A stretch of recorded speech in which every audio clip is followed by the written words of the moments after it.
All right, Sunday practice report here on Steelers Talk. Tomorrow I will be back in studio, guys, so make sure you guys click that subscribe button if you haven't already. Then also, I've been live tweeting all throughout Steelers training camp to this point. I'm going to continue to do that once pads come on Tuesday, so the real football is about to begin. So if you want those live practice updates from me on Twitter, you can find me at Jack_Sperry. Okay, now let's get into today's practice report here. And we'll start once again, like we have every single practice report to this point, with Russell Wilson, who has now missed 4 straight team periods. He was a limited participant these past 2 days. He did a little bit yesterday. He did even more today during the individual quarterback sessions. And then once again was in that ball cap and did not participate in team periods, did not have his helmet. So, of course, that means Justin Fields was the first team quarterback. We'll talk about how he did later in today's show. But let's have the latest injury update on Russell Wilson. Mike Tomlin just hit the press conference podium after practice, and he told us that he expects Russell Wilson to be back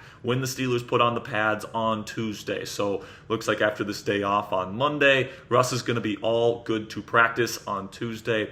So it looks like Justin Fields' time as the first-team quarterback has now come to a close after 4 practices. And then I do think that Russ is going to play pretty darn well. I'm very excited to see how Russ does, especially because Justin Fields was, let's just say what it was, guys. He has been inconsistent to this point in camp. Now, I know there's people in the national media saying, oh, this is an open competition, and oh, Russ's injury has opened up this competition. It's probably not the case, at least not in my opinion. The fact that the Steelers are being this cautious with somebody that can practice right now, both Russ and Tomlin have both said that Russ can practice right now. They're just being cautious with him. You're not cautious with somebody that's competing for a quarterback spot. You get that guy out in practice to see what he has. The guys that you're cautious with are the people that you feel pretty good are going to be on the field for you week 1. That's exactly what the Steelers have done with Russell Wilson, who got pretty much every single first-team snap during OTAs. The reports were that he played way better than Justin Fields during OTAs, and that was with Russ going up against the first-team defense and Fields going up against mostly the second-team defense. And the fact that they were being cautious with Russ, right? So I do think Russ is still solidly this team's number 1 quarterback heading into the year.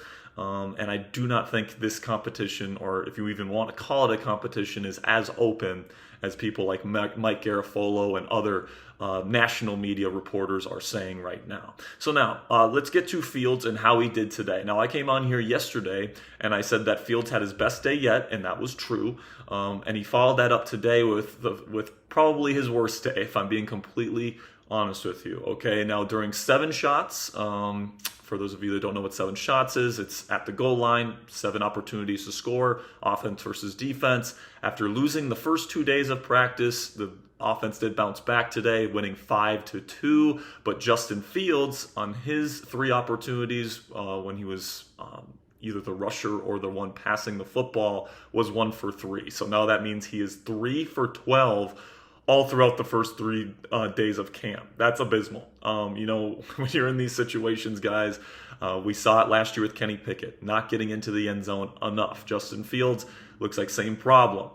So hopefully he can continue to get better and better when he gets his opportunities during 7 shots this year, even with Russell Wilson now coming into the fold. But then he followed that up by going into the 11-on-11 periods today. 2 relatively early turnover-worthy play type throws. He had an awful interception throwing to Scotty Miller. He way overthrew it, landed in the hands of Dante Jackson, who continued to flash today.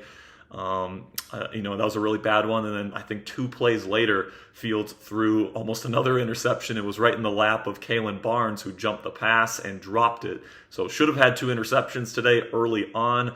Along with the struggles in 7 shots and just more inconsistency in the 11-on-11 period. I still don't think Fields has completed 3 straight passes in the 11-on-11 stuff so far this year, which is kind of befuddling here, especially because he's getting buzzed to be the number 1 quarterback of this team.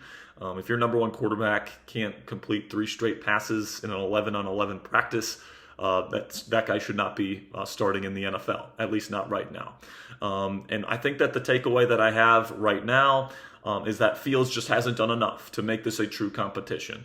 I think that he's shown flashes, and you guys have seen those flashes on social media with him throwing that deep ball to Van Jefferson. He's had some Nice, that Roman Wilson one that he had yesterday. He's had some nice throws, individual throws. But when you look at the entirety of the situation, and it's kind of what I was saying last year with Kenny Pickett and Matt Canada's offense. Like when I was watching those practices, I was like, Kenny's not looking fantastic, and neither does the offense. The defense is dominating, and people were telling me, oh, that's just because the Steelers' defense is so good.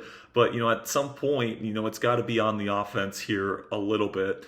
And I do think Fields has been up and down. I certainly don't think he's played bad enough where it's like, he's, Kyle Allen is competing for the number 2 spot. If Russ stinks, you don't put Fields in. Like, of course, if Russ stinks, you're putting Justin Fields in the game. If the team is struggling, of course, you're going to give Justin a shot. But at this point, he's going to have to play a lot better if he's going to win this so-called competition for the Week 1 starting quarterback job. Now, my prediction here, when Russ does come back, I do think Justin is still going to get some of the first team reps. I think that Russ will probably get 50 to 75% of the first team reps when he comes back, and then Justin will get somewhere in between 25 to 40% of the first team reps, and then nearly all of the second team reps once Russ comes back. And the reason for that is I still think they're going to be ramping up Russell Wilson. When he comes back from his injury on Tuesday, it's not going to be like he's getting 100% of the reps. I don't think they're going to rush Russ all the way back like that. I think they'll still give Justin some time with the first team offense, especially because he's going to be playing with them most likely during the preseason game. So it's nice to have that chemistry. So that's kind of where I'm at right now with the quarterback situation. With Russ coming back, it seems like he's going to be back on Tuesday when the pads come on, and I just don't think I agree with the national media narrative right now that Justin Fields is lighting it up at Steelers training camp and that this should be an open competition. I just don't see that right now in practices. So some inactives news here. Rodney Williams, who was injured yesterday, he sprained his AC joint, which is in his shoulder, did not participate in practice today. I don't expect him to be in practice maybe this entire next week, all right, because these AC joints do take a little bit of time to get over. Then we got Van Jefferson, who was not at I did not see him at practice today, at least, and likely a day off. Scotty Miller took his spot in the first team offense in 11 personnel.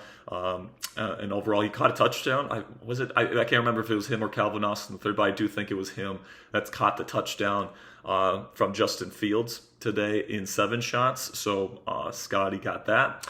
And then we get to the offensive line here, kind of last thing I want to talk about.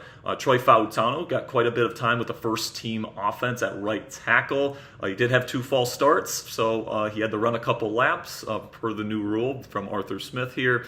And just overall, way too many false starts on the offensive line. Now, it's mostly the younger guys, okay? It's Mason McCormick, it's Troy Fautano. Zach Frazier didn't have one today, so he was the only rookie offensive lineman that didn't get caught. Tyler Beach had one. Way too many false starts for the Steelers' offensive line to start, but I will say it's mostly on the younger guys, not really the veterans. So I'm not too worried about the false start penalties right now. And then, Broderick Jones is playing right tackle pretty much exclusively through this first week of practice. Now, maybe when the pads come on, that's when he starts mixing time between right tackle and left tackle. But through these first 4 practices, he's only at right tackle. And that can be a little bit concerning, especially if he doesn't switch between left and right during the padded practices, because the Steelers are expecting him to move over to left tackle eventually. Probably this season, when Troy Fautano is ready to play at right tackle, they're going to want Broderick Jones to move over to the left side and replace Dan Moore Jr. And if he's not getting, quality reps on the left side, I am a little bit worried as to just how well he can make that adjustment on the fly. So I do hope that next week here, or this week, whatever you want to say, when the pads come on, he does get some work on the left side. Maybe we see a little bit of Broderick Jones on the left, a little bit of Troy Fautano on the right. Can kill 2 birds with 1 stone. Get Broderick some time on the left, Fautano some time on the right. And just be ready for whatever configuration of this offensive line you eventually land on heading into week 1 and beyond, okay? So I do really hope that Broderick can get some time there on the left, because he's pretty much spent all of his time on the right. And with him being the future left tackle, or at least that's the plan, future left tackle of this team, I do want to see him get some reps here on the left side. So pretty much, man, that's going to be it for today's practice report. It was just, it's just another practice, another day in shorts, kind of an OTA style practice. But now training camp really kind of officially begins here, and we really get rolling on Tuesday with that padded practice. That's going to be a good one because it's going to be Russell Wilson's first action and its first day in pad. So lots to get excited about on Tuesday. All throughout this next week, I'm going to be having practice reports on every single Steelers practice. So make sure you guys click that subscribe button right now because I'm going to be going over all this stuff. We're going to have actually 2 videos on the channel tomorrow. We'll have the latest wide receiver trade rumors for the Steelers tomorrow. And then we'll also get another one out there on training camp winners and losers to this point. I'll let you guys know my list there. And then also we have Paul Skeens Day tomorrow. So we will be going live tomorrow about 7:30 p.m. Eastern Time on the channel. It's going to be me and Jack Sperry, our MLB analyst here at Chat Sports, breaking down Paul Skeens' latest game here, and I believe it's against the Houston Astros in Houston. So it's going to be a good one. And then also I'm coming to Pittsburgh next weekend here. I'm going to be going to the Friday Latrobe practice, the night practice at the stadium. I'll be going Saturday for the afternoon practice, and then I'll be going to Saturday night and Sunday afternoon Pirate games. Paul Skeens is slated to pitch next Sunday, so super excited about that. Appreciate all of your guys' support. Make sure you guys go follow me on X for live Steelers practice updates, and make sure you guys click that subscribe button for daily and free Steelers coverage right here from Steelers Talk.